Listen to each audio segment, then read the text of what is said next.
MA final paper 7th philosophy of religion. मैं Hiru Pherwani, associate professor, government college Ajmer. आज मैं आपको धर्म दर्शन पेपर में चैप्टर प्रॉब्लम ऑफ एविल पर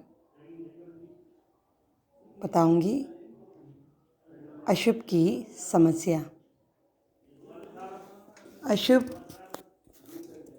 जैसा कि नाम से स्पष्ट है, जिसमें शुभ का अभाव हो।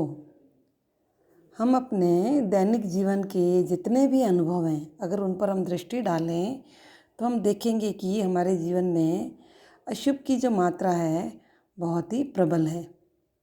पूरा विश्व जो है वो अशुभ के अधीन दिखाई देता है। यदि अशुभ को इस संसार का आवश्यक अंग कहा जाए तो कोई अतिशयोक्ति नहीं होगी, ठीक है ना। तो अशुभ का जो अर्थ है एक तरह से शुभ का अभाव से है। जैसे मृत्यु है, मृत्यु अशुभ का सबसे अच्छा उदाहरण है, क्योंकि इसमें जीवन का अभाव पाया जाता है। इसी तरह से पीड़ा है, असत्य, कुरूपता, पाप, निर्धनता, ये सभी भी अशुभ की श्रेणी में आते हैं। क्यों अशुभ की श्रेणी में आते हैं? क्योंकि इनमें सुख, सत्य, सौंदर्य, अच्छाई और धन का अभाव है।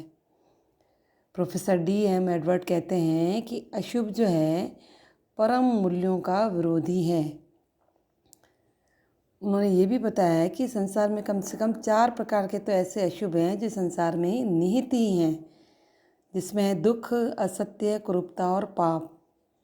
ये चारों अशुभ जो है परम मूल्य, सुख, सत्य, सौंदर्य और शुभ के सक्षम विरोधी माने गए हैं, ठीक है। तो अशुभ जो है हमारे दुखों का एक मूल कारण है। यदि संसार में अशुभ का राज्य नहीं होता तो मानव जीवन कहा जाता है इतना सुखदायी और आनंददायक होता कि जहाँ पर कहीं दुख नाम की चीज़ नहीं होती।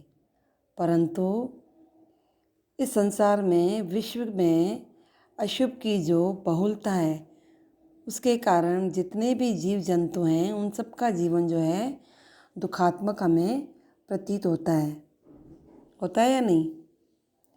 इसी तरह से बाढ़, भूकंप जैसी प्राकृतिक घटनाएं हैं, ये भी जीव जंतुओं को हानि पहुंचाती हैं। तो ये घटनाएं भी अशुभ ही कहलाती हैं। अब प्रकृति के अतिरिक्त कुछ और भी अशुभ हैं, जैसे दुष्ट मनुष्यों के कर्म, चोरी, डकैती, हिंसा, धोखा, और भी कई कर्म हैं, वो सब अशुभ की श्रेणी में हम रख सकते हैं। तो ये जीवन के कटु अनुभव जो हैं अशुभ के उदाहरण कहे जा सकते हैं। तो ये जो हम विवेचन कर रहे हैं, इससे ये प्रमाणित होता है कि संसार में अशुभ है और अशुभ की सत्ता का निषेध करना अमान्य प्रतीत होता है। क्यों? क्योंकि विश्व में अशुभ है, ये एक कठोर सत्य है। एक दार्शनिक है मैक्टागर्ट, उन्होंने अशुभ का समर्थन करते हुए कहा है कि संसार में अशुभ है और अशुभ की व्यापकता के संबंध में प्रश्न उठाना जरूरी नहीं है। विश्व में है कुछ अशुभ तत्व, ये एक बिना किसी विवाद के सत्य है ना। इसी तरह से एक दार्शनिक है आपके ह्यूम, वेस्टर्न फिलॉसफी में पढ़ा होगा, उन्होंने भी मानव जीवन में अशुभ की सर्वव्यापकता पर प्रकाश डाला।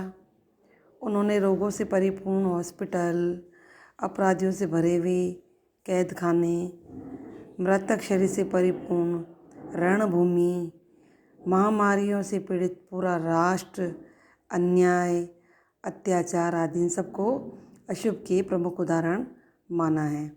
इसी तरह से बौद्ध धर्म पर आते हैं तो बौद्ध धर्म के अनुसार भी जगत का हर क्षण जो है दुखों से भरा हुआ है।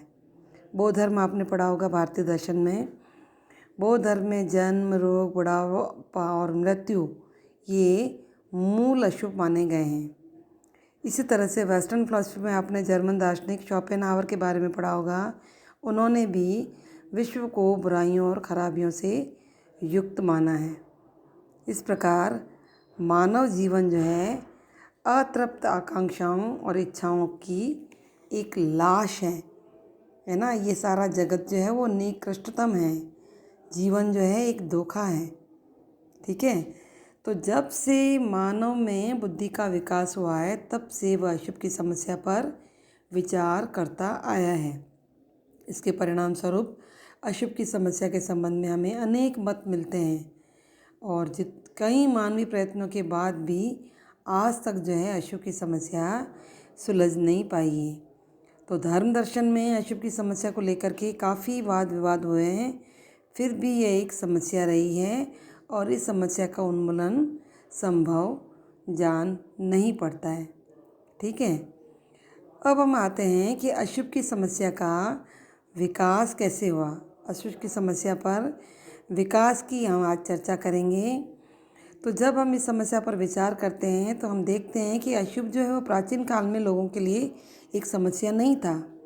उस समय के लोग जो है अपने दैनिक जीवन की आवश्यकताओं को पूरा करने में इस तरह से उलझे रहते थे कि वो सैद्धांतिक विवेचन के लिए उनके पास कोई टाइम ही नहीं था। उस काल के जो धर्म पर अगर हम दृष्टि डालें तो देखते हैं कि जिस समय प्राणवाद में लोगों का विश्वास था उस समय लोगों को शुभ और अशुभ के विचार स्पष्ट हो गए थे, परंतु उनके सामने अशुभ कोई समस्या नहीं थी। उनका विश्वास था कि विश्व में अनेक जीव हैं और उनमें से कुछ दयालु हैं, कुछ नेक हैं, परंतु कुछ ऐसे भी हैं जो दुष्ट हैं, निर्दयी हैं। तो जो अच्छे जीव हैं वो शुभ कार्य करते हैं और जो बुरे जीव हैं वो लोगों का अशुभ करते हैं। इस तरह से हम उस काल के लोगों के पास अशुभ की एक अच्छी स्पष्ट व्याख्या देख सकते हैं। फिर आते हैं हम टोटमवाद पर। टोटमवाद में हम पाते हैं कि उन सभी के लिए भी अशुभ कोई समस्या नहीं थी। कारण ये था कि ये लोग भी जीव की बहुलता में विशेषता विश्वास करते थे, यानी जीवों की अनेकता में विश्वास करते थे, जिनमें से कुछ जीव नेक स्वभाव वाले थे और कुछ दुष्ट स्वभाव वाले थे। इसलिए शुभ की उत्पत्ति का कारण वो नेक स्वभाव वाले लोगों को मानते थे और अशुभ की उत्पत्ति का कारण वो दुष्ट स्वभाव वाले लोगों को मानते थे। ठीक है। तो इसके बाद हम आते हैं अनेकेश्वरवादी धार्मिक विचारधारा पर, जो कहते हैं कि अशुभ कोई समस्या ही नहीं थी। क्यों? क्योंकि अशुभ की उत्पत्ति का कारण भी वे लोग कुछ तो दुष्ट आत्माओं को ही मानते थे। कुछ लोगों ने अशुभ की व्याख्या दो निरपेक्ष मूल तत्वों और दो सापेक्ष मूल तत्वों की सहायता से की है। पहले प्रकार के विचारकों में हम उदाहरण के रूप में यूनानी विचारक प्लेटो और अरस्तु के विचारों की ओर हम बात करेंगे। प्लेटो ने संसार की बुराइयों की व्याख्या जो है सत्ता के साथ असत्ता यानी बीइंग और नॉन बीइंग, जिसे आगे चलकर उन्होंने मैटर के नाम से पुकारा है। मैटर का मतलब होता है भूत। भूत यानी उपादान या वस्तु। सत्ता को प्लेटो ने पूर्ण और शुभ का उद्गम स्थान माना और असत्ता को उन्होंने विश्व की सभी बुराइयों का कारण माना। असत्ता यानी नॉन बीइंग, असत्य यानी जिनका कोई वजूद ना हो। इसी तरह से अरस्तु के दर्शन में भी हमें मैटर और फॉर्म यानी द्रव्य और आकार का वर्गीकरण मिलता है। उनके अनुसार भी संसार जो है अपने विकास क्रम में आकार की ओर बढ़ता जाता है और ज्यों ज्यों ये आकार के समीप पहुंचता जा रहा है वैसे वैसे संसार की बुराइयां और अशुभ जो है घटते जा रहे हैं। इसलिए ये कहना गलत नहीं होगा कि अरस्तु ने भी सांसारिक अशुभ का कारण भूत को यानी मैटर को ही माना। इस प्रकार दो निरपेक्ष मूल सत्ताओं में विश्वास करने वालों के लिए भी अशुभ की व्याख्या कोई समस्या का रूप धारण नहीं कर पाई। इसके बाद जब हम उन विचारों पर दृष्टिपात करते हैं जिन्होंने अशुभ की व्याख्या करने के लिए एकेश्वरवादी मोनोथीस्ट होते हुए भी दो सापेक्ष मूल तत्वों की सहायता ली, तो हमारे सामने पारसी धर्म के जो संस्थापक है जरथुस्त्र, उनका नाम आता है। जरथुस्त्र जो है वो एक ही ईश्वर को मानते थे, परंतु धर्म के इस एकेश्वरवादी धर्म के अनुसार अहुर मजदा और अहिरमान दोनों को ईश्वर माना गया है। अहुर मज़दा जो है सर्वशक्तिमान और सर्वज्ञ है, जो पूर्ण शुभ का प्रतीक है, और अहिरमान जो है अशुभ है और विश्व की सभी बुराइयों का मूल कारण है। इसी कारण अहुर मज़दा की तुलना जो है प्रकाश से की गई है और अहिरमान की तुलना अंधकार से की गई है। तो शुभ का कारण अहुर मज़दा है और अशुभ का कारण अहिरमान है। इस तरह हम देखते हैं कि द्वैतवादी धर्म के संस्थापक जो हैं या धर्म के सामने जो है अशुभ कोई समस्या नहीं। अब हम आते हैं सर्वेश्वरवाद की तरफ। सर्वेश्वरवाद की तरफ जब हम ध्यान देते हैं तो यहाँ पर भी हमें अशुभ की समस्या का विकास देखते हुए नहीं पाते हैं।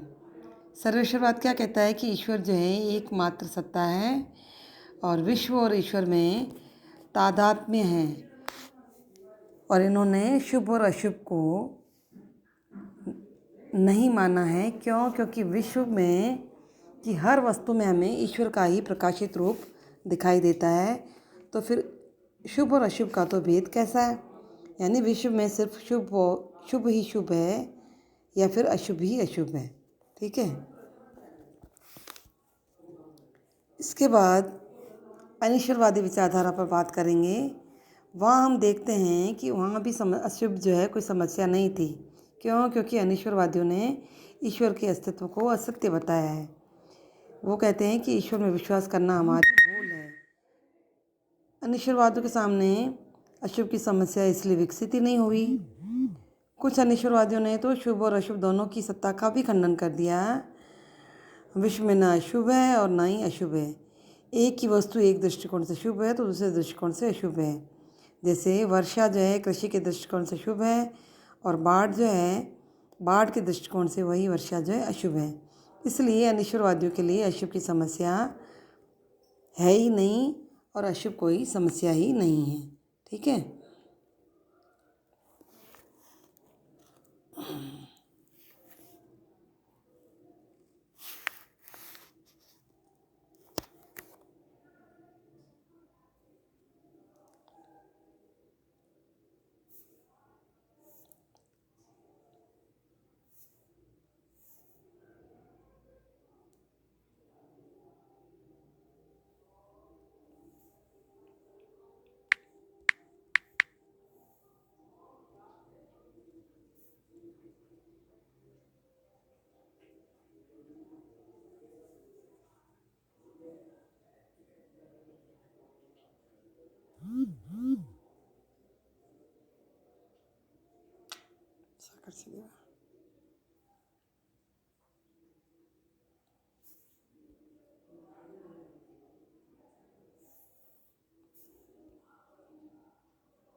मैं Hiru Pherwani, BA first year, paper first.